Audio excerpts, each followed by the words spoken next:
श्रीगुरुभ्यो नमः। हरि ओम। श्रीमहागणाधिपतये नमः। श्रीमहासरस्वत्यै नमः। श्रीगुरुभ्यो नमः। हरि ओम। यत्कर्ता जगतां भर्ता संहर्ता महसां प्रणमामि तमादित्यं బహిరంతస్తమోపహం. 2026 సంవత్సరం జూలై నెల 6వ రాశి కన్యారాశి. ఈ కన్యారాశి ఎట్లా ఉందో చూద్దాం. ఈ కన్యారాశికి వచ్చేప్పటికల్లా రవిబుధులు బాగున్నారు. వ్యాపారస్తులకు మంచి వ్యాపారం సాగుతుంది. గురువు ఏకాదశిలో ఉన్నాడు. విద్య బాగా సాగుతుంది. రాహు బాగున్నాడు. డబ్బు బాగా సంపాదిస్తారు. మరి శుక్రుడు బాగున్నాడు. అందులో ద్వాదశంలో వ్యయకారకుడు. వివాహానికి బాగా ఖర్చు పెడతారు. తెల్లవారు అప్పులు తీర్చలేక అల్లాడతారు. ఇప్పుడు జరుగుతుంది అదే పని. మరి అనవసరమైన ఖర్చులని పెడుతున్నారు. మరి ఎంతో గొప్పగా జరగాలని అందరూ చెప్పుకోవాలని అనుకుంటారు. ఎక్కడలేని అప్పులు తయారవుతాయి. ఈ అప్పులు తీరలేక బాధపడేప్పుడు వాళ్ళెవరు కూడా మీకు సహాయం చేయరు. కాబట్టి ఈ రాశి వాళ్ళు వ్యాపారం బాగుంది, ఆదాయం బాగుంటుంది. రాహు వల్ల డబ్బులు రావడానికి బాగా అవకాశం ఉంది. గురువు వల్ల విద్య, ఉద్యోగం, విదేశీయానం బాగుంది. వివాహం జరగటానికి బాగుంది. ఇన్నిటికీ అడ్డమెవరయ్యా అంటే సప్తమంలో ఉన్న శని, నవమంలో ఉన్న కుజుడు, మరి ద్వాదశం ఉన్న కేతువు. ఈ గ్రహాలు పాపగ్రహాలు. 3 పాపగ్రహాలు చెబుతున్నా. ఈ 3 పాపగ్రహాలు కూడా చాలా ఇబ్బంది పెడతాయి. ఎప్పుడు కూడా మంచి టైములో అనవసరమైన అతిథ్య లేచాటలు మనకు పడతాయి. చేయరాని పనులు చేస్తాము. వడ్డీ ఆశ మొదలు చేసిందిట. వడ్డీ వస్తుందని ఆశ పెడితే అసలు కూడా పోయిందిట. అట్లా ఇబ్బందులు పడే రోజులు రాబోతుంటాయి. కాబట్టి ఈ రాశి వాళ్ళు ముఖ్యంగా మీ జాతకం చూపించుకోవడం చాలా అవసరం.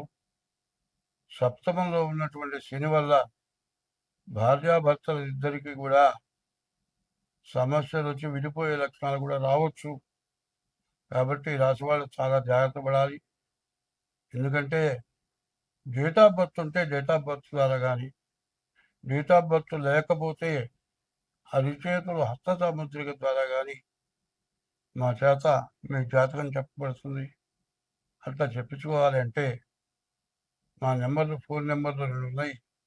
6300061241, ఇంకోటి 7801071946. నా పేరు పంగులూరి లక్ష్మీనారాయణ. ఫోను చేసి తగిన ఫీజు చెల్లించి మీ జాతకాలు చెప్పించుకొని మీకున్న దోషాలు పోగొట్టుకొని తగినట్లుగా మీరు బాగుపడటానికి మా విద్య మీకు ఉపయోగపడుతుంది. కాబట్టి మీరు జాగ్రత్త పడటం చాలా మంచిది. స్వస్తి. చేసుకున్న పాపం కానీ, పూర్వజన్మలో చేసుకున్న పుణ్యం కానీ, ఈ జన్మలో చేసుకున్న పాపం కానీ, ఈ జన్మలో చేసుకున్న పుణ్యం కానీ, పుణ్యానికి మంచి ఫలితాన్ని పొందుతావు, పాపానికి చెడు ఫలితాన్ని పొందుతావు. మంచి వల్ల వచ్చిన మంచి ఫలితం కోసం ఆనందపడి, చెడు ఫలితం కోసం దుఃఖపడి ఆత్మహత్యలు తీసుకోవటం, ప్రాణాలు తీసుకోవటం, ఇట్లాంటి వాళ్ళు చాలామంది చేస్తూ ఉన్నారు. ఇట్లాంటిది ఇది చాలా తప్పు. ఎప్పుడైతే ధర్మశాస్త్రం ఎట్లా చెప్తుందంటే, అదే కింద చూసి నడవరా అంటారు. వెళ్ళేవాడు పైన చూస్తాడు. నా అంత వాళ్ళు పైన అటు ఇటు చూస్తూ ఉంటాడు. కింద నేల మీద ఏముందో చూడరు. అట్లాగే బాగున్నప్పుడు అహంకారపడి ఎవరిని లెక్క చేయకుండా ఉండటం, తర్వాత కష్టం వచ్చినప్పుడు ఎవరితో మాట్లాడలేకపోవటం, ఎవరి సహాయం తీసుకోలేకపోవటం, ఇట్లాంటి సమస్యలు వస్తూ ఉంటాయి. మంచి వాళ్ళ లక్షణం ఎట్లా ఉంటుందంటే పెద్దవాళ్ళని గౌరవించడం, మంచి వాళ్ళతో మాట్లాడటం, ఎప్పుడు దేవాలయాలకు వెళ్ళటం, మంచి మాటలు చెప్తుంటే వినటం, మంచి అనేది తెలుసుకోవటం, చెడుకి ఎంత దూరంగా ఉండాలో తెలుసుకోవటం, కష్టం వచ్చినప్పుడు ఓర్పు వహించడం, ఇవన్నీ కూడా మంచి లక్షణాలు, మంచి వాళ్ళు చెప్పే మాటలు. కాబట్టి ఈ రాశి వాడికి కాలసర్పయోగం, కుజదోషం, మరి గురువు బాగాలేడు, కుజుడు బాగాలేడు, చాలా ఇబ్బందులు. శుక్రుడు బాగున్నాడు, శని బాగున్నాడు, వివాహం కావటానికి అవకాశం ఉంది. కానీ వివాహం చేసుకునేటప్పుడు మీ డేట్ ఆఫ్ బర్త్ ద్వారా జాతకం బాగుందా లేదా చూసుకొని పెళ్లి చేసుకోవడం చాలా అవసరం. ఇట్లా కాకుండా తొందరపడి పూర్తి వివరాలు తెలుసుకోక మీ ఇద్దరికి కూడా కుదురుతుందా కుదరదా, మీరిద్దరు చేసుకుంటే జీవితం సక్రమంగా గడుస్తుందా లేదా అనేది తెలుసుకోవాలి. షష్టాష్టకాలు అంటారు, కాలసర్ప దోషం అంటారు, కుజ దోషం అంటారు. ఇట్లాంటి దోషాల నుంచి బయటపడాలి అంటే మరి మీ జాతకం చూసుకోవాలి, మరి అవతల జాతకం కూడా చూడాలి.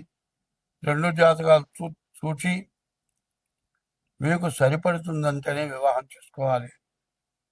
అందంగా ఉన్నదే తొందరపడటం కాదు కావాల్సింది. అందం లేకపోయినా స్త్రీ చిత్తం పురుషుడు భాగ్యం అన్నారు.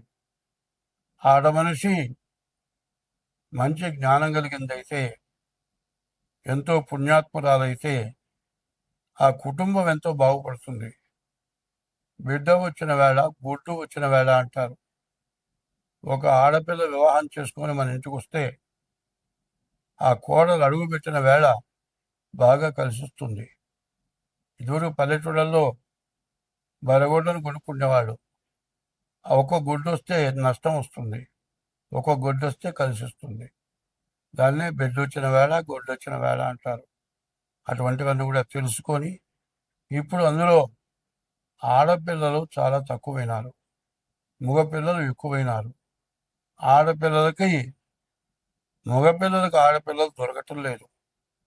మరి తొందరపడి తెలుసుకోకుండా ఎట్లా పడితే అట్లా పెళ్లి చేసుకుంటే, పెళ్లి చేసుకున్న తర్వాత నెల తిరగకుండానే కోర్టులకు ఎక్కిన వాళ్ళు ఉన్నారు. పెళ్లి చేసుకున్న తర్వాత వెంటనే జైలు పాలు కావాల్సి వచ్చిన రోజులు కూడా ఉన్నాయి. ఇట్లాంటి ఇబ్బందులు చాలా పడుతున్నారు. ఎందుకంటే పెళ్లి అన్నాళ్ళకు కాక ఇక పెళ్లి కాదేమో అనే ఆలోచనతోటి తొందరపడి పెళ్లి చేసుకొని జాతకాలు కలవక తర్వాత బాధలు పడుతున్నారు. కాబట్టి ఈ రాశి వాళ్ళు చాలా జాగ్రత్త పడాలి. తర్వాత ఇంకోటి ఏంటంటే, వృషభ రాశికి ఏకాదశంలో శని ఉన్నాడు. 30 సంవత్సరాలకు ఒకసారి శని ఏకాదశానికి వస్తాడు. ఇంకా 6 మాసాలు శని ఏకాదశంలో ఉంటాడు. 8 గ్రహాల కంటే కూడా ఒక్క గ్రహం ఎంతో మేలు చేస్తుంది. కాబట్టి మిగతా గ్రహాలు బాగుండని గ్రహాలకి ఏమిటి అనేది తెలుసుకొని జాతకం చూపించుకొని వాటిని మనం సరిగా చేసుకోగలిగితే ఏమీ లేదు, శరీరం అంతా బాగుంది, ఒక కుడి చేయి మాత్రం పనిచేయట్లేదు, ఎందుకన్నా పనికి వస్తామా? లేకపోతే ఒక కాలు నడవడానికి లేదు, ఎంత బాధపడతాం?